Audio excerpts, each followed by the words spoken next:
1 day to launch of the historic NASA SpaceX Demo 2 mission. We moved this press conference indoors, originally planned for the countdown clock due to weather, but we have good news. The weather has improved, and right now we have 60% chance of favorable weather for launch. But today, we'll hear lots about the launch by our great guests today. We have Bob Cabana, Center Director for Kennedy Space Center, Jim Bridenstine, the NASA Administrator. We have Commercial Crew Astronauts Nicole Mann and Kjell Lundgren, and NASA Deputy Administrator Jim Morhard. We'll be hearing more from them in a minute, but first, let's talk to Bob Cabana. Thanks, Bettina. Well, good morning and welcome to the Kennedy Space Center. I don't have to tell you all how exciting it is to have the first flight of humans to space from the Kennedy Space Center in 9 years. And what an historic pad to be doing it from. We went to the moon from Pad 39A, and 82 of our 135 shuttle missions launched off that pad, including 3 of my flights. And now, rather than rusting away in the salt air through our partnership with SpaceX, that pad is being used once again, and it's now for our commercial crew program as well as other missions for SpaceX, and I think that's absolutely outstanding. Truly an historic time from an historic pad.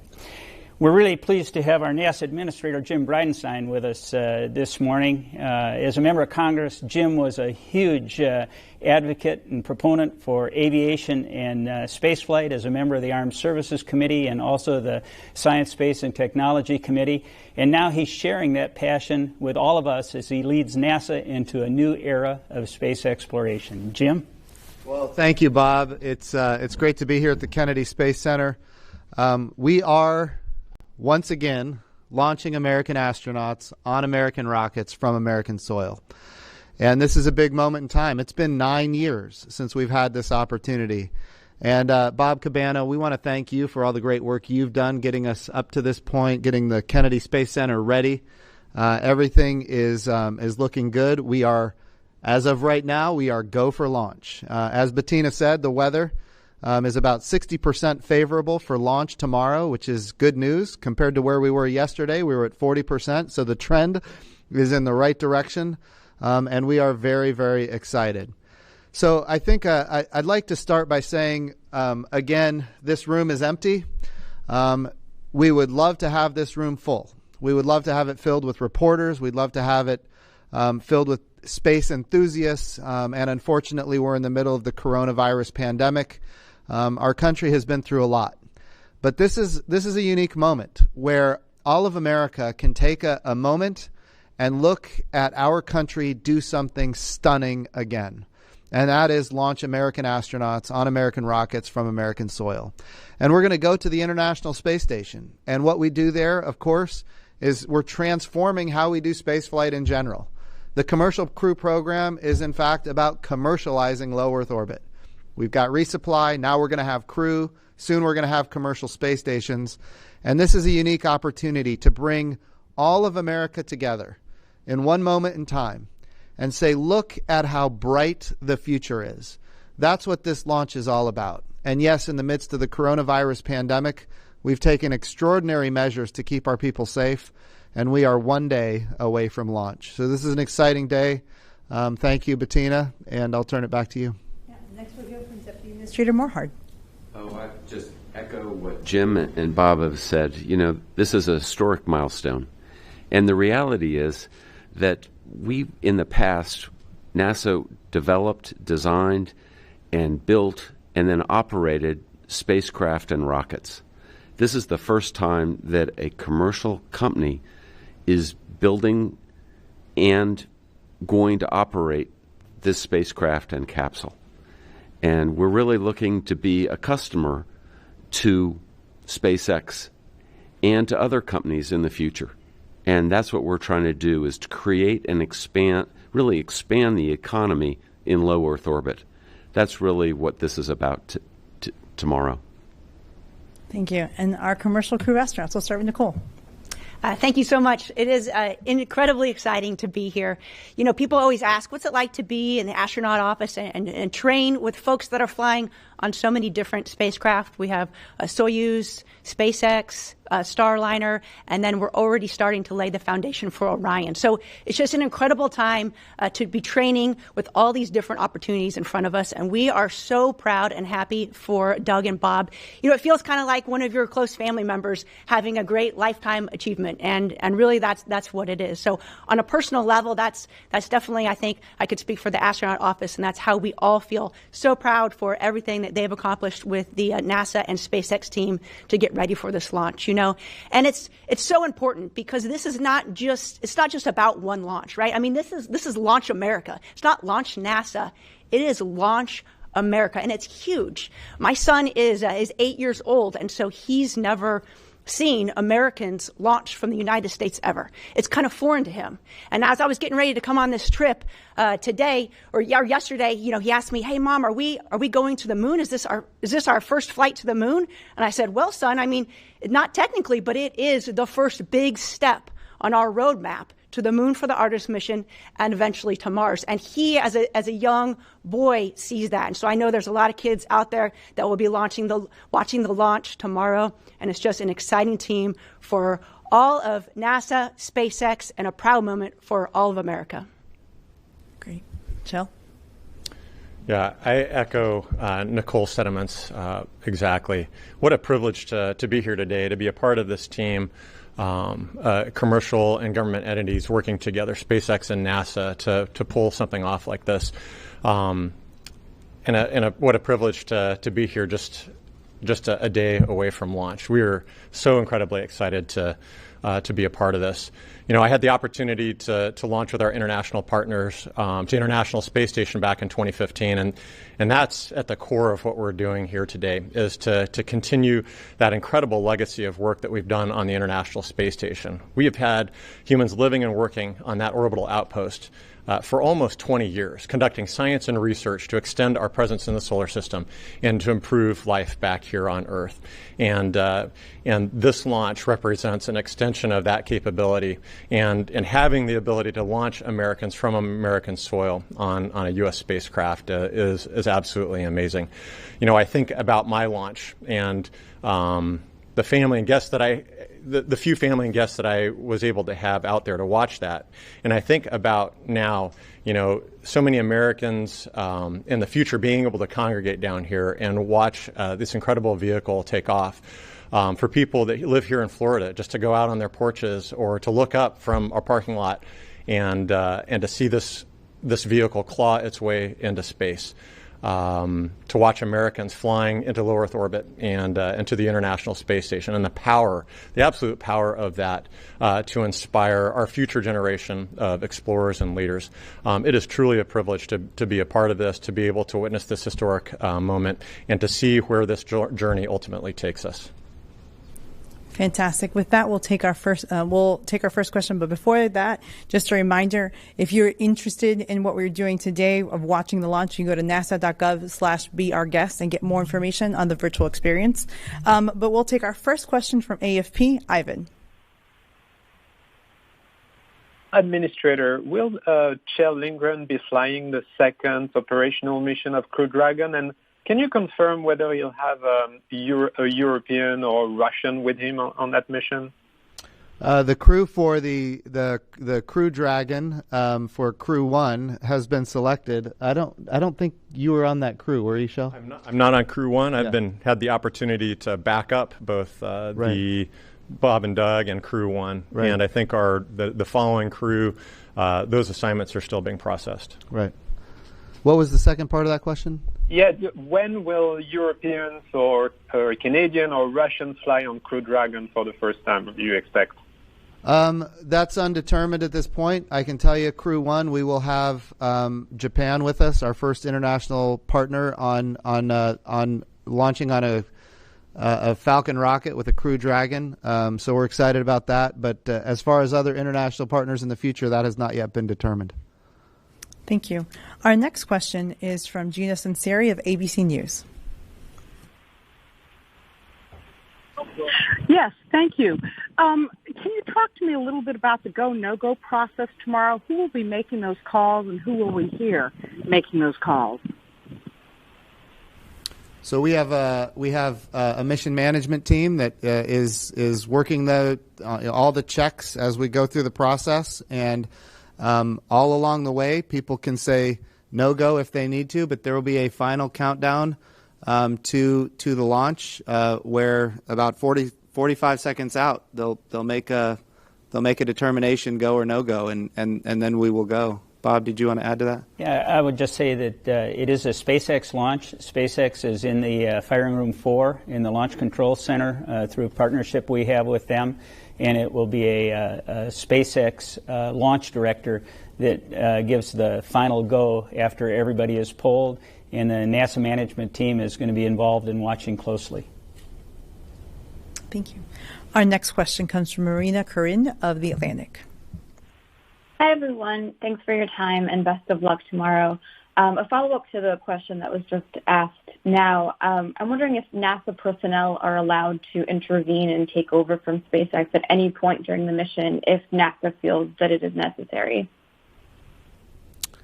The answer to that question is yes. We, of course, are the customer here.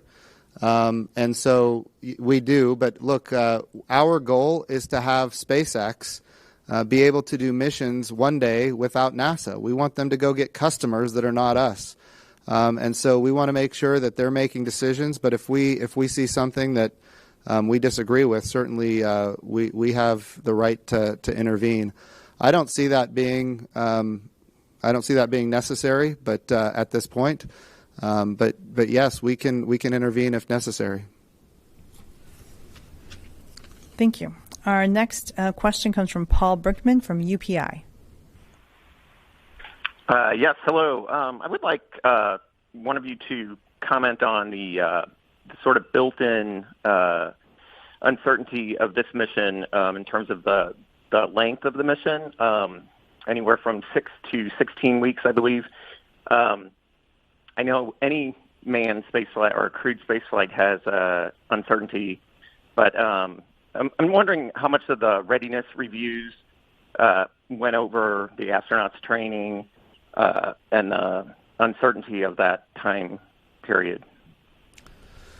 Yeah, so there's a lot of things that go into this. Number one, we got to get our astronauts to the International Space Station. Once they're there, there's a lot of different elements that come into play as to when they come home.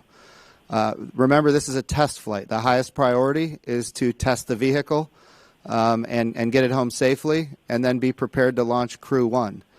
So some of the things that go into the mix as to when they're going to come home include the solar arrays, for example. There is a limitation on the solar arrays of about 114 days, period. We can't go beyond that. Of course, some engineers might argue that we can, as we're on the space station, we will understand how the solar arrays are performing. But right now, we're looking at a limitation of 114 days for the solar arrays. Then we have to consider weather. When we come back to Earth, we have to make sure that the winds and the sea states and the precipitation and lightning, all of those things create a metric, if you will, as to how safe it is to come home. And so we need to make sure that we have the right weather. And if we have a good window to come home, remember, this is a test flight. And as such, if we have a good window to come home and they're not necessary on the International Space Station, we will be taking it. And then, when we think about the other big parameter is, when is Crew 1 going to be ready? Right now we're targeting August 30th for a launch of Crew 1. That's what we're working toward. What that means is that we can keep our astronauts on board the International Space Station doing the maintenance of the ISS as well as doing experiments on the ISS for a period of time, knowing that they can be there probably until early August. We need to get the spacecraft home. Then we need to evaluate the spacecraft, collect all the data, make sure that it performed the way we wanted it to perform, and then get ready to launch Crew 1. So the big parameters, of course, are the weather, the solar arrays, when Crew 1 is going to be ready. So there is a lot of flexibility built into the back end of this mission, but that's intentional. I want to reiterate, it is a test flight. The goal is to get them to the International Space Station, test the systems, and get them home. If they can do more work than that while they're on the ISS, certainly that's okay. But this is a test flight. Thank you. Our next question comes from Keith Cowing. Yeah, hi. I have a question as a member of the Apollo generation. I know Jim Morhart will remember that when we were kids, we wanted to know everything that astronauts did, and NASA went out of their way to tell us everything, including what they ate. Yesterday, Marina asked a pretty straightforward, honest question. What are they going to have for breakfast? And the answer was, I don't know, but we'll get back to you. And then Joey Roulette did some checking and found out that the astronaut breakfast menus are not subject to disclosure.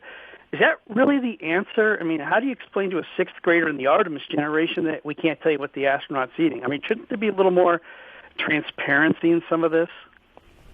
Can I take that one, Bettina? Well, I don't think, as far as transparency goes, I can tell you what it's like in the past. And astronauts get anything they want for breakfast. You got your choice, whether it's breakfast, lunch, or dinner. It's made to order. And I can go from my personal experience on my first flight. I'd heard that some folks get space sick, and I certainly didn't want to get sick. I don't get air sick. And so I had like a toasted English muffin and a cup of coffee because I'm addicted to caffeine. I was going easy. But one of my crewmates had steak and eggs and hash browns, and he's pouring the hot sauce on, and he didn't get sick. But no, it's they may not have even decided what they want for breakfast yet tomorrow. So it's kind of hard to release what you don't know. But I'm sure they'll make a decision, and they'll get anything they want. Thank you.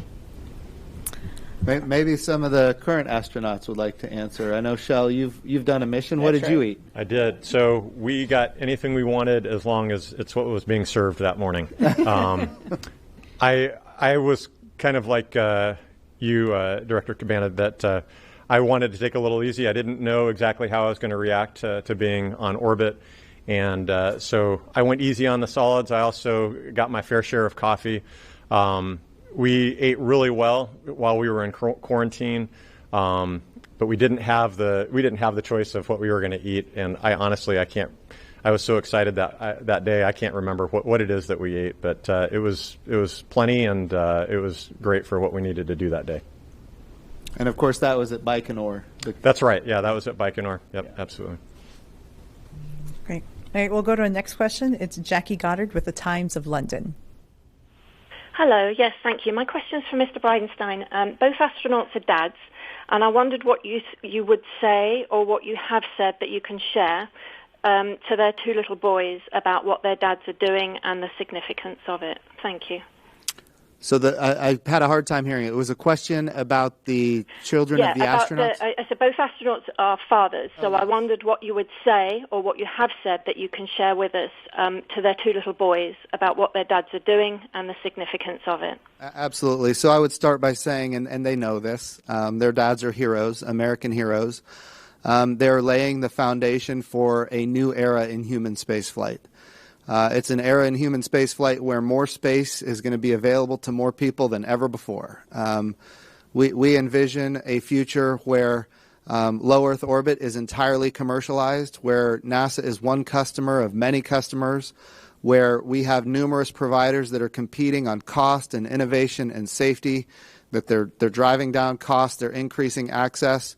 And we are proving out a business model, a public-private partnership business model that ultimately will enable us to go to the moon, this time sustainably. In other words, we're going to go to the moon to stay.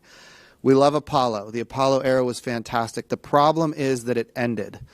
And now we've got the Artemis program, which is our sustainable return to the moon, named after Artemis is the twin sister of Apollo in Greek mythology, and she was the goddess of the moon. And this time, when we go to the moon, we get to go with all of America, a very diverse, highly qualified astronaut corps that includes women. And what Bob and Doug are doing is they are the final step in proving the success of a public-private partnership business model that drives down costs and is going to enable us to go not just to the moon, but to go sustainably with reusable landers to the surface of the moon. And all of this ultimately is for a purpose, and that is to get to Mars. So when those little boys are, 40 years old, and we have a permanent presence on the moon, and we have astronauts on Mars, they're going to know that their dads played a critical role in enabling not just this country but the world as we lead international partners to humanity going further into the solar system than ever before. Beyond that, I would remind the children that their dads are both military aviators that have served their country boldly. Yesterday was Memorial Day. We had an opportunity to reflect on the people who've served this country, and of course these two gentlemen have done that as well. So they're heroes in so many different ways. But as I said when they arrived here at Kennedy, I'm 44 years old. I'm about to turn 45, and when I grow up, I want to be like Bob and Doug. Okay.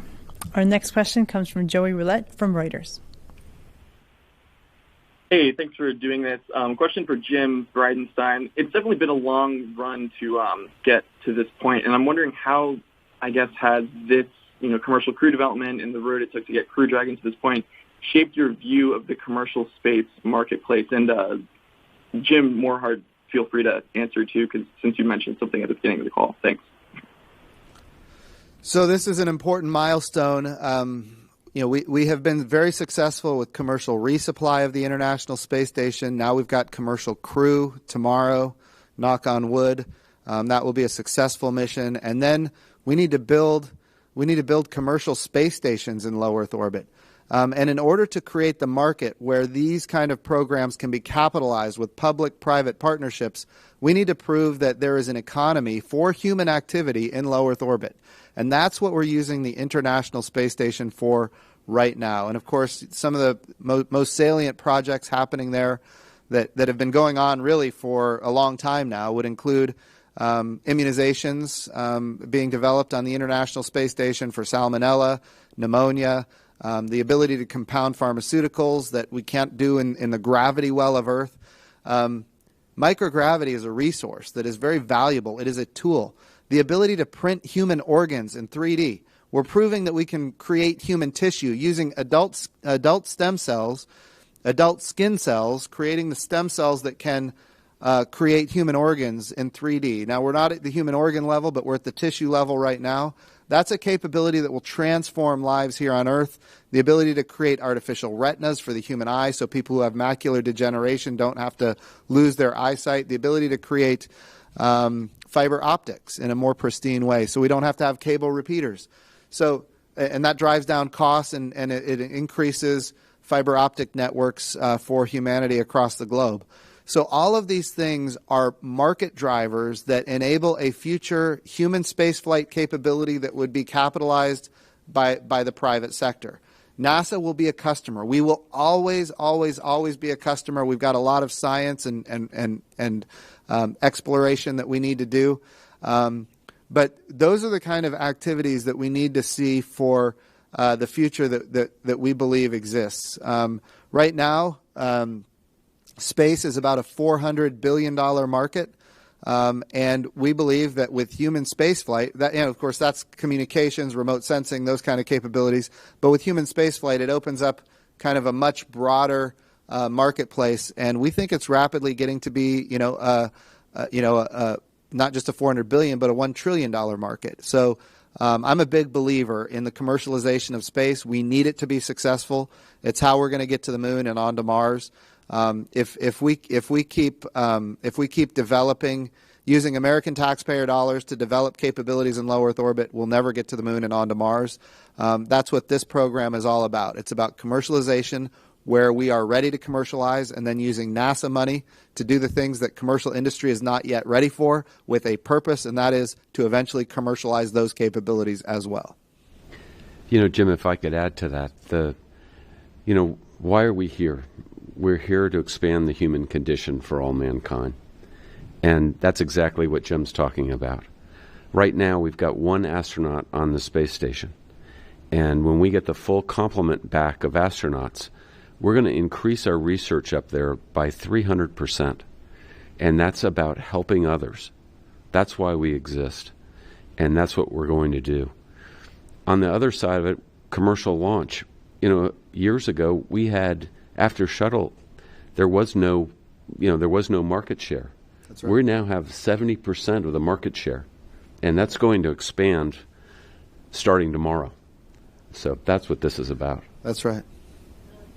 Have anything to add? We'll just go to our next question. I think you covered it. Okay, I'll go to our next question, and that way we can get as many as possible. Marcia Smith from Space Policy Online. Thanks so much. This is for Jim Bridenstine. Could you expand a little bit more on the discussions with the Russians about flying on the commercial cruise ships?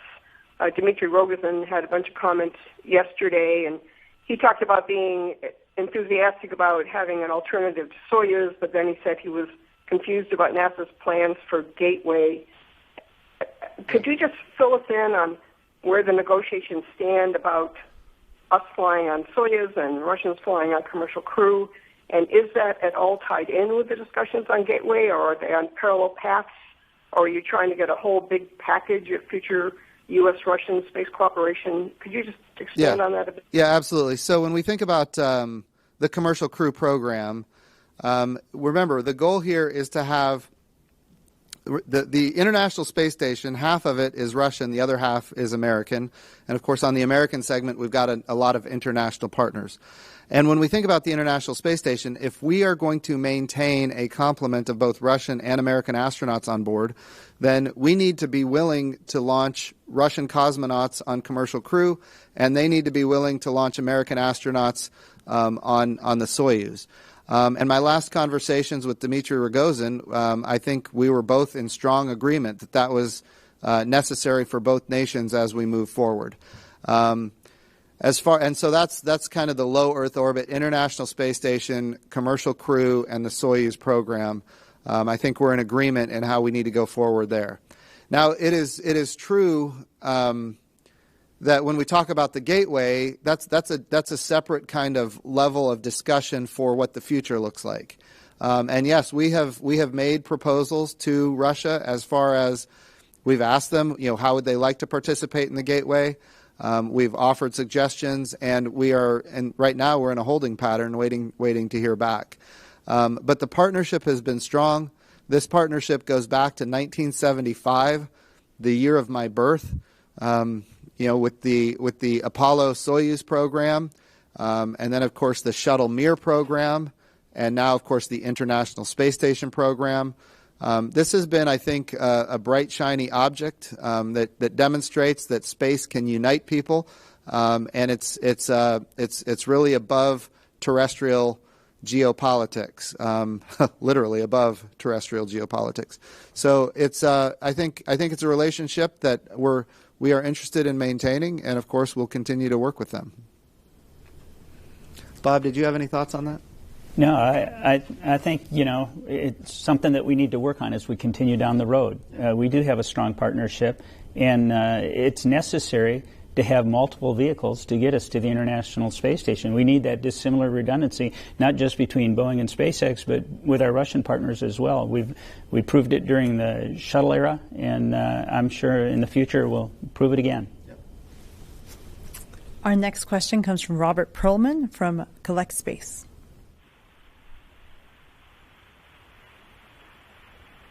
Behind you, the worm has made a return on this flight and has become more and more prevalent. I wonder if you could talk about how that came to be. Was it SpaceX's request? Was it your idea?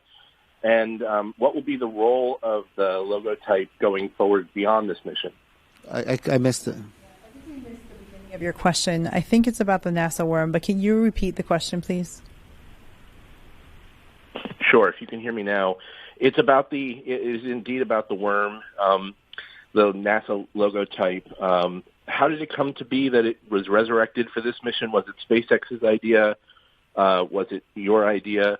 Or how did that come to be? And what is its role with the agency going forward beyond this mission? That's a good question. I'd love to say it was my idea. I will tell you, as the NASA administrator, I've heard from a lot of people that you ought to bring back the worm. I've heard it over and over again. Again, I'm the first NASA administrator in history that wasn't alive when we had people walking on the surface of the moon. Not in 1969 and not in 1972. So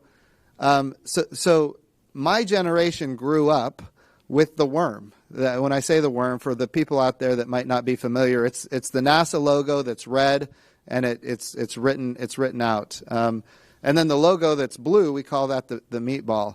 But look, I grew up with the worm as the logo of NASA. It's kind of personal to me just because that's how I grew up. I will tell you that the meatball, the blue logo, the circle blue logo, that's a logo that's very near and dear to a lot of other people, the people of the Apollo generation, for example. The NASA style guide is very clear. The worm no longer exists, but I write the style guide. So I made a determination that for this particular mission, on this particular day, we were going to bring back the worm. And we did.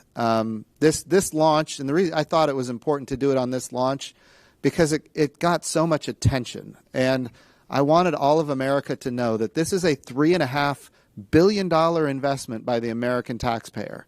And this is an American launch. And yes, it's commercial crew. But this is NASA. It's a little bit nostalgic for me. You know, I grew up, I'm a Navy pilot by trade. I grew up with my favorite airplane being the X-29. And, you know, it's a forward swept wing aircraft that looks really awesome, if I may say so myself. I had a big poster of it on my wall, and on the side of it was the NASA worm. So I'll be honest, I love the worm. We brought it back. But it's also important to note, on this rocket, we have both. We're bringing people together on this mission. We've got the meatball and we've got the worm. And I like both, so we're going with both. And sir, I've noticed the difference with the worm being out there and the meatball. You see a ton of kids these days walking around, right? NASA T-shirts, the worm on their jacket and everything. I think it's just really helped to energize some of the younger generation folks that haven't seen launches maybe in their entire life, or maybe they were very young when that happened. And so you get a lot more questions when we get the opportunity to go out to schools to speak with children. And it's different, I think, than maybe when we were growing up. At least when I remember growing up thinking, oh, an astronaut, that's some far-fetched idea. Somebody does that. I don't know who they are, though, or something you see in the movies. But that's not going to be our future. Our future with the commercialization of space is that it's going to be very accessible to many young people, whether it be as an astronaut or a scientist or as an artist or as an engineer that's working on this program. And so I think the younger generation are starting to realize that and understand it's not the movies, it's not sci-fi, it's reality. Jim, I got to tell you, I'm kind of glad the worm is making a comeback. In the 70s, it was that futuristic look. It was, it was the future. And my first NASA flight jacket, I still got it at home, and I got a worm on my shoulder and a meatball on the front. So okay. I think they're both awesome. Yeah, awesome. So when Doug and Bob launch tomorrow, and you watch that rocket ascend, look for the worm. It'll be there. Yeah. Fantastic. Going to our next question as we try to get in as many people possible. We're trying to wrap it up. Lauren Grush. Hi, thanks for taking my call. So about the toilet, no, I'm kidding. I was actually curious if you guys could walk us through what the scrub scenario looks like after the astronauts get on board. When do they get off? You know, what do you have to do to make sure that they're safe? And then where do they go? What does that reset look like? And I'm having a hard time hearing that. What was that? Were you saying scrub, Lauren? I'm just trying to make sure we understand your question. Yeah. So if you scrub and the astronauts are already on board, what does that procedure look like? How do they come off? What do you have to do to make sure that they're safe? Of course, it really depends on at what point the scrub occurs, but they'll have the crew access arm will come back to the vehicle, and essentially we're going to make sure that that the vehicle is safe to approach. We'll have the folks from SpaceX will come in, unbuckle Bob and Doug, and then just escort them out down to the ground, and they'll prepare to give the next launch opportunity a shot. But it's all, of course, done in a manner that makes sure that everybody that's involved is safe. Great. Our next question is Leo Enright from Irish TV. A very unlikely scenario of a transatlantic abort.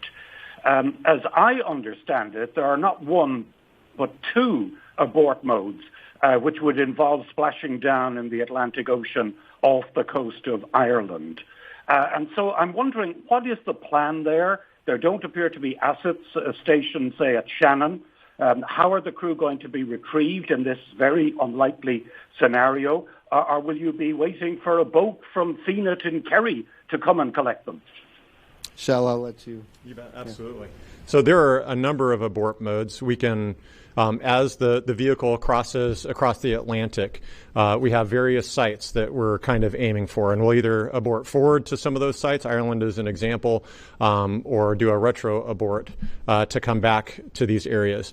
And we have assets, of course, stationed off of the coast, prepared to assist the astronauts.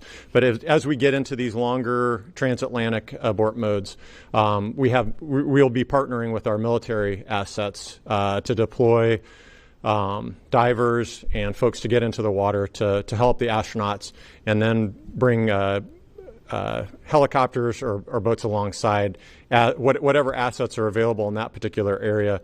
But it's our partnership with the military that really helps us, the Air Force specifically, that helps us deal with any of those more downrange aborts.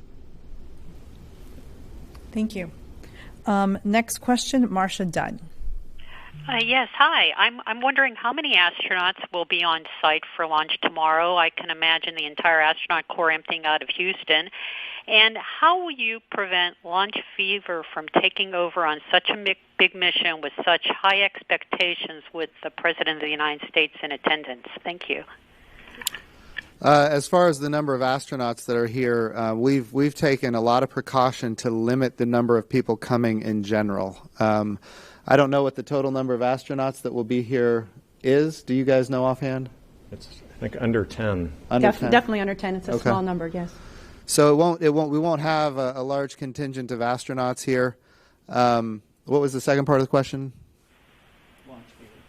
Oh, launch fever. Absolutely. Look, this is a serious issue, and as a naval aviator, there's what we call get-home-itis.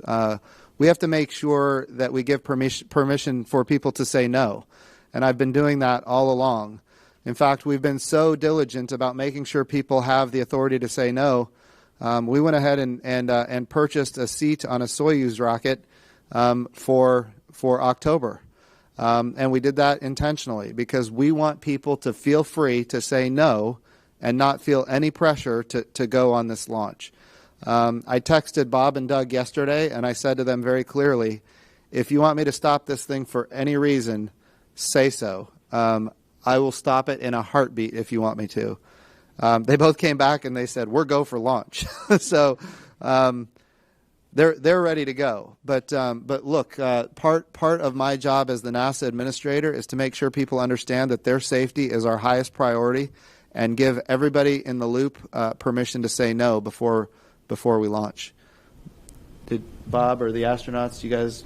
Marcia, just to your point, we do have a small number of astronauts out here, obviously, just for the COVID concerns. But we're also able to virtually kind of deploy folks in different areas. So I know there's a lot of the astronaut corps is prepared to support media outlets, social media, things that are online, whether it be live or just virtual. And so I think there's hopefully that there'll be a lot of opportunity for us to reach out to maybe a larger audience than we normally would. Of course, we're not going to have the crowds here at KSC, but it is important that folks know that they can still experience the launch live with all of us just through the communications assets that we have available. And I'll just throw out, I know the launch team, I know the commercial crew program, I know the folks that are on console, and this is a test flight.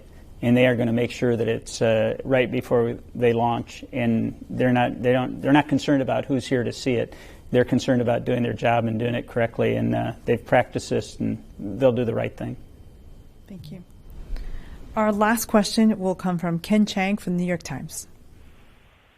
Hi, thank you very much for taking my question. This is for Mr. Bridenstine.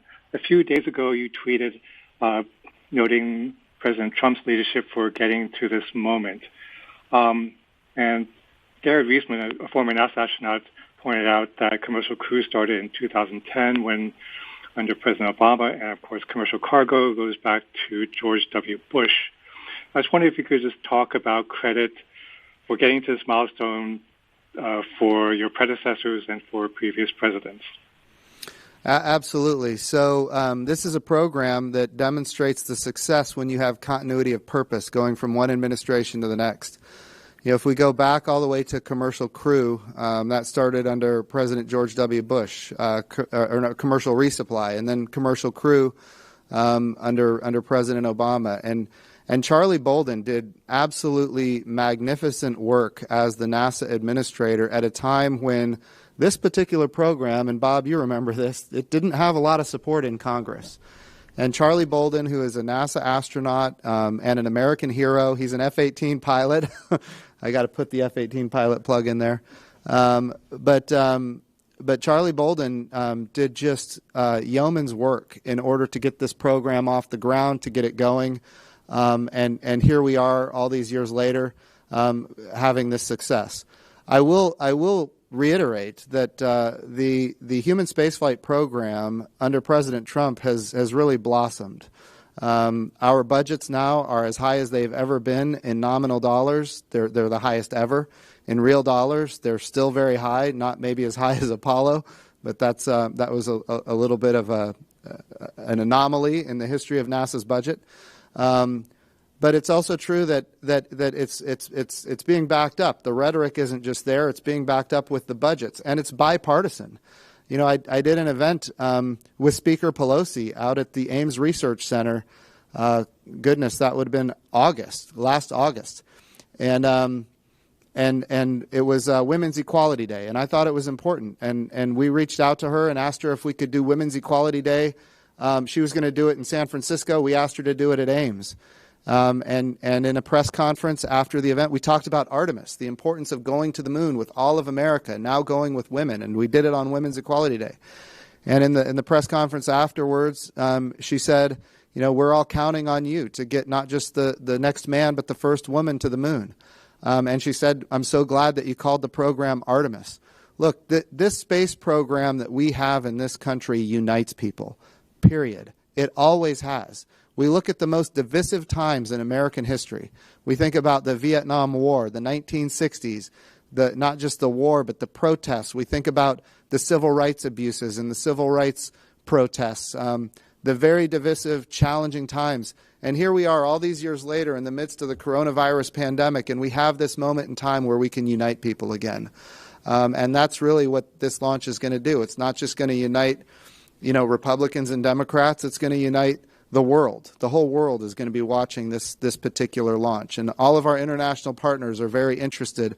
In fact, they participated in the flight readiness review because their astronauts are one day going to fly on this rocket, and they're already big operators of the International Space Station where this Crew Dragon will dock. So this mission is I think a very uniting mission. Space exploration in general unites Republicans and Democrats. It unites people across geopolitical boundaries. And that's really what's unique about NASA and what's unique about space. But I will not hesitate to tell you that President Trump has been a massive space advocate. He promised to launch American astronauts on American rockets. He promised to create a moon program, and he's done both of those, and he's backed it up with his budget requests, not just with the words. Okay. Well, with that, we're going to close today's press conference. Thank you so much for joining us. For more information, go to nasa.gov. And for more information of how to enjoy all these events virtually, go to nasa.gov/beourguest. Thank you.